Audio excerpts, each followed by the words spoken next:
दोस्तों, आज मैं अपने परिवार के साथ घूमने जा रही हूँ और वहाँ मैं जो कुछ भी देखूँगी रास्ते का व्यूज़ और जो चीज़ें मैं देखूँगी तो आप लोगों तक पहुँचाने की पूरी पूरी कोशिश करूँगी।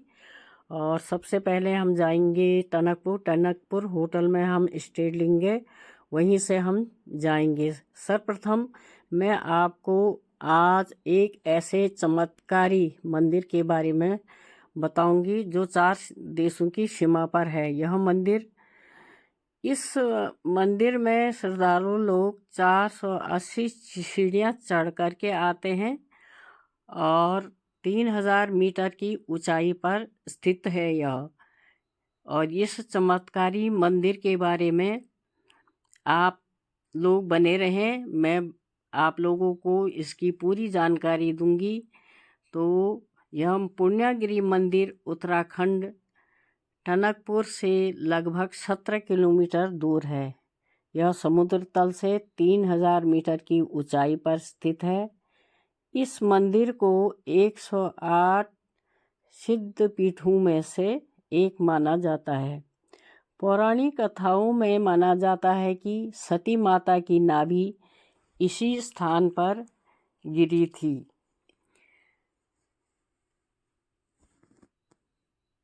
और पुण्यगिरी के नाम से जाना जाता है। 1632 में बना यह मंदिर कहा जाता है कि साल 1632 में गुजरात के चंद्र तिवाड़ी नाम के एक व्यापारी ने चंपावत के राजा ज्ञानचंद के साथ शरण ली थी। इस दौरान उनके सपनों में मां पुण्यगिरी दिखाई दी और एक मंदिर का निर्माण करने के लिए कहा। व्यापारी ने मां पुण्यगिरी से पुत्र प्राप्त होने पर सोने की बेदी बनवाने का वादा किया। और झूठे का मंदिर पहुंचने से पहले ही नीचे एक छोटा सा मंदिर बना हुआ है काले रंग का, तो वह है झूठे का मंदिर। हालांकि बेटा होने के बाद व्यापारी ने सोने की जगह तांबे की एक बेदी बना दी। कहा जाता है कि मंदिर को ले जाते समय मजदूरों ने मंदिर बीच में रख दिया और फिर उठा नहीं सके। इसके बाद व्यापारी ने माफ़ी मांगी और सोने की बेदी के साथ मंदिर गया। 3 चोटियों से घिरा पुण्यागिरी, मल्लिकागिरी, कालिकागिरी और हमलागिरी चोटियों से घिरा है। यह मंदिर उत्तराखंड के चंपावत के अंतिम छोर पर अन्नपूर्णा चोटी के शिखर पर स्थित है। पुण्यागिरी मंदिर कैसे पहुँचे? यदि आप लोग प्लेन से आ रहे हैं तो ट्रेन से सीधे आप टनकपुर आ सकते हैं। टनकपुर से रेलवे स्टेशन से बस स्टेशन से तो 17 किलोमीटर है, लेकिन रेलवे स्टेशन से 18 किलोमीटर दूर, टनकपुर से 18 किलोमीटर की दूरी पर थुल्लीगाड़ तक अच्छी मोटर मार्ग है और वहाँ से ऊपर 3 किलोमीटर की चढ़ाई चढ़नी पड़ती है मंदिर तक। दूरी टनकपुर से 18 और कहीं पर 20 किलोमीटर भी लिखा है।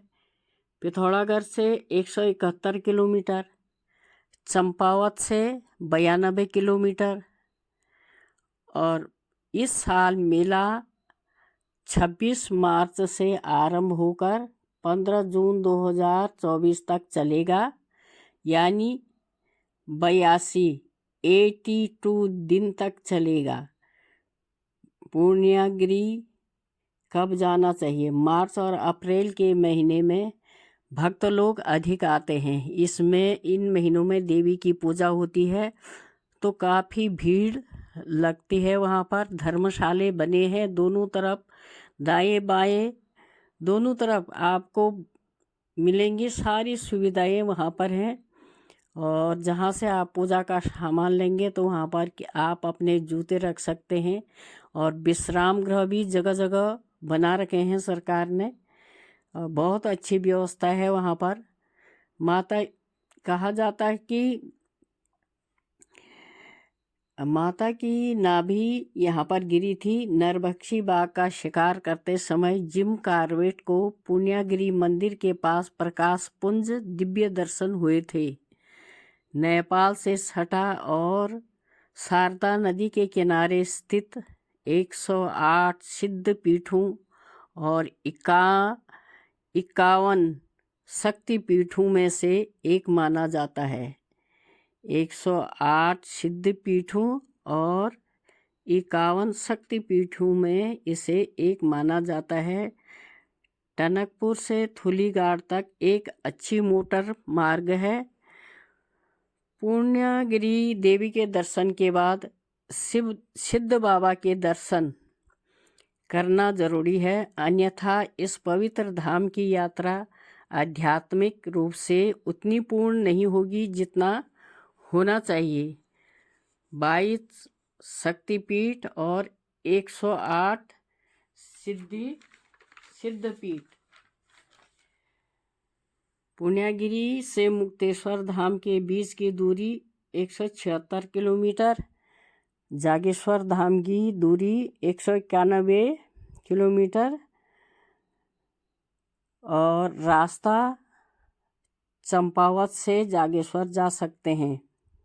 पिथौरागढ़ भी देखने लायक है। दूरी पूर्णागिरि से पिथौरागढ़ की दूरी 162 किलोमीटर दूर है। पिथौरागढ़ के लिए रास्ता चंपावत और लोहाघाट होकर जा सकते हैं। और नैनीताल के लिए आप यहाँ होते हुए टनकपुर से काशीपुर, खटीमा, हल्द्वानी से नैनीताल। इन्हीं शब्दों के साथ मैं यहाँ पर इसको समाप्त कर रही हूँ और आप बने रहें मेरे साथ। मैं आगे का व्यूज़ भी आप लोगों को दिखाऊंगी और देखिए, आनंद लीजिए। धन्यवाद। आपको पसंद आए तो लाइक करना, शेयर करना, कमेंट करना, सब्सक्राइब करना। धन्यवाद। अब हम पहुँच गए हैं थुल्लीगाड़ में और यहाँ पर गाड़ी खड़ी करेंगे। तो ये यहाँ पर सारे रहने की व्यवस्था भी है। लोगों की ये प्राइवेट दुकानें हैं। तो यहाँ पर हमने गाड़ी खड़ी कर रखी है। ये दुकानदार भाई साहब हैं, गाइड कर रहे हैं हमको और इनके दुकान से हम सामान भी लेंगे। और इससे आगे अब माँ पुण्यागिरि का रास्ता प्रारंभ होता है और यहाँ से 3 किलोमीटर की चढ़ाई में है पुण्यागिरि माँ का मंदिर। और ये भैया साहब बता रहे हैं कि दाईं ओर से 2 तरफ से सीढ़ियाँ बनी हुई हैं। एक तरफ की सीढ़ी तो गिनी नहीं है अभी तक, दूसरी तरफ 480 सीढ़ियाँ बताई जा रही हैं। और सबसे पहले यहाँ पर भैरव मंदिर है और उसके बाद आएगा झूठी का मंदिर और उसके बाद काली मंदिर। सबसे पहले पूर्णागिरि माँ के दर्शन करेंगे हम। उसके बाद नीचे आएंगे, काली मंदिर में नारियल चढ़ाएंगे और उसके बाद झूठे का मंदिर, वहाँ पर चढ़ावा तो कुछ नहीं होता है। फिर आएंगे भैरव बाबा के मंदिर में। रात हो जाएगी हमको आते आते।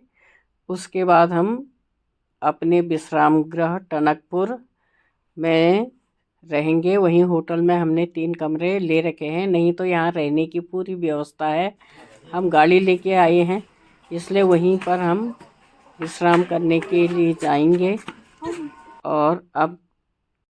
और फिर अब हमने सीढ़ियाँ चढ़नी आरंभ कर दी है। और ये सुंदर दुकानें देखिए, इस तरह से हैं ये सीढ़ियाँ।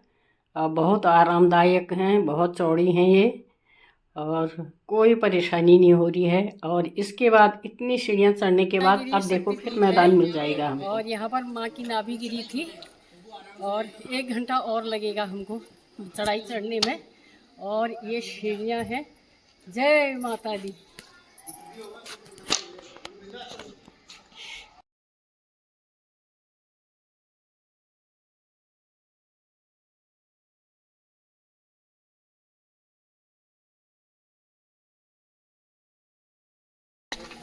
फोटो क्लिकिंग का स्पॉट है। काली मंदिर पहुंचने वाले हैं हम। और यहाँ से पूर्णागिरी 3 किलोमीटर दूरी पर है। ये सीढ़ियाँ हैं, इन सीढ़ियों को चढ़ते हुए जा रहे हैं हम, लट्ठी टेक टेक करके। जय माता दी, जय माता। दोस्तों आप देख सकते हैं दोनों तरफ से माँ के श्रृंगार की वस्तुएं सजा करके रखी हैं। और इनमें धर्मशालाएं भी हैं, रहने की भी व्यवस्था है, शौचालय भी बने हैं इसके अंदर। और जहाँ से आप सामान लेंगे वहीं पर आप अपने उनको चप्पल रख सकते हैं। ये है काली माँ का मंदिर। ऊपर पूर्णागिरी में भेंट करके हम यहाँ पर काली मंदिर में नारियल चढ़ाएंगे। तो ये जगह काली माँ का मंदिर है यहाँ पर। और यहीं पर नारियल भी तोड़ा जाता है। इस तरह दाईं तरफ को ये। अब हम आगे बढ़ते जा रहे हैं। इस जगह में आपको काली माँ के दिव्य दर्शन हो जाएंगे। और पूर्णागिरी माता के मंदिर में नारियल नहीं तोड़ते हैं, इसलिए यहीं पर सब लोग नारियल तोड़ते हैं और प्रसादी के रूप में नारियल भी दिया जाता है। ये है बाहर का व्यूज। यहाँ पर से बाहर का दिखा रही हूँ, कितना सुंदर दिख रहा है। सारे रास्ते भर यहाँ विश्राम गृह सरकार की ओर से बने हुए हैं। और इतनी सुंदर दुकानें सजा के रखी हुई हैं। इन लोगों का गुजर बसर भी है, ये आय के प्रमुख साधन भी हैं। और ये देख सकते हैं आप किस तरह से यहाँ पर जालियाँ लगी हुई हैं। ये अब ये रास्ता मैदान है। जालियाँ लगी हैं यहाँ सारी, पूरे ऊपर से टीन सेट बना हुआ है, नीचे से ऊपर तक। यहीं रख दे, वापस जाओगे।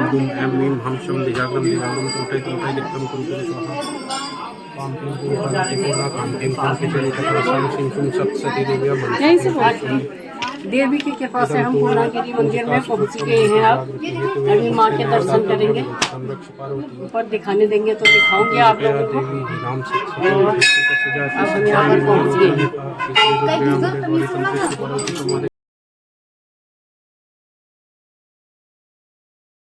हेलो दोस्तों, इस समय हम माँ के बिल्कुल करीब नज़दीक में पहुंच गए हैं। और यहाँ पर पूजा पाठ हो रहा है। ये अंदर मंदिर है, इसके अंदर पुण्य वाचन कर रहे हैं पंडित लोग। हर किसी के पाठ करवाते हैं। विशेषकर लोग पुत्र प्राप्ति के लिए भी यहाँ आते हैं। आप देख सकते हैं ये दिए जले हुए हैं और इतनी सारी ये गांठ बांधे हुए हैं अपनी मनोकामना पूर्ण होने के लिए। सब विश किया है लोगों ने, जब आएंगे उनकी मनोकामना पूर्ण होगी तो एक एक गांठ सब खोलेंगे, आकर के अपने अपनी गांठों को खोलेंगे। तो ये है देवी का मंदिर। दिव्य दर्शन अभी हो नहीं रहे हैं, आगे से लोग हैं पूजा वाले, तो हम पीछे हैं। और बाद में हमने वैसे दर्शन तो हमने माँ के किए, लेकिन फ़ोन ले जाना मना था, इसलिए माँ की फ़ोटो हम नहीं ले पाए। लेकिन माँ जी की जो मूर्ति है उसके पीछे बिल्कुल नाभि का चित्र बना हुआ है। माँ के पीछे दरवाज़ा खोल करके हम गए तो वहाँ पर हमने दिव्य दर्शन माँ की नाभि के किए। और ये ऊपर चोटी है, ये सारे विष बांधे हैं। ये नीचे शारदा नदी है, नेपाल में बह रही है। डर लग रहा है नीचे का व्यूज़ लेने में, बहुत ऊंचाई में है और नदी बहुत नीचे बह रही है। पहुंच गए हैं। ये बच्चा वाला आदमी जो आ रहा है ये ऊपर से, अब ये नीचे का रास्ता है, ये मैंने ये पहाड़ का ले रखा है, यहाँ से हम नीचे को उतरने लग गए हैं। तो माँ के दर्शन हो चुके हैं। वहाँ माँ की मूर्ति की फ़ोटो लेनी मना है, लेकिन हमने दर्शन अंदर जा कर के अच्छी तरह से कर लिए हैं, क्योंकि आज भीड़ नहीं थी।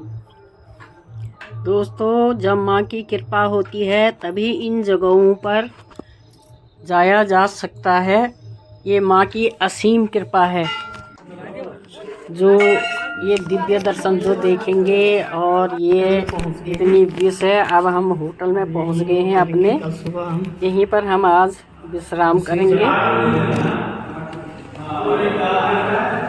यहाँ पर आकर के 3 कमरे ले रखे हैं हमने, और अपने गंतव्य जगह पर हम आ गए हैं, बैठे हैं यहाँ पर। और ये दिव्य दृश्य मैंने आप लोगों तक पहुँचाया। आपको पसंद आया तो लाइक कीजिए, शेयर कीजिए, कमेंट कीजिए, सब्सक्राइब कीजिए यदि आपको पसंद आए मेरा वीडियो।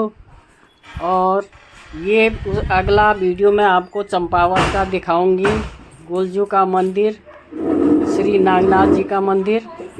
बने रहे आप मेरे साथ में, तो गोलजू के दिव्य दर्शन आपको पूर्ण तरह से कराऊंगी। नागनाथ मंदिर के दर्शन भी आपको पूर्ण तरह से कराऊंगी, और पूरी जानकारी से रूबरू कराऊंगी। आप लोगों को पूरी जानकारी इसकी भी दूंगी। आप बने रहें मेरे साथ। ये चंपावत जा रही हूँ मैं आज, तो अगला वीडियो मेरा श्री नागनाथ मंदिर और गोलजू का मंदिर चंपावत रहेगा। और उसके बाद अगला वीडियो जो होगा वो होगा श्री सिद्ध बाबा शक्ति पीठ नेपाल, सिद्ध बाबा का वो भी दिखाऊंगी। अच्छा दोस्तों, ये समाप्त करती हूँ।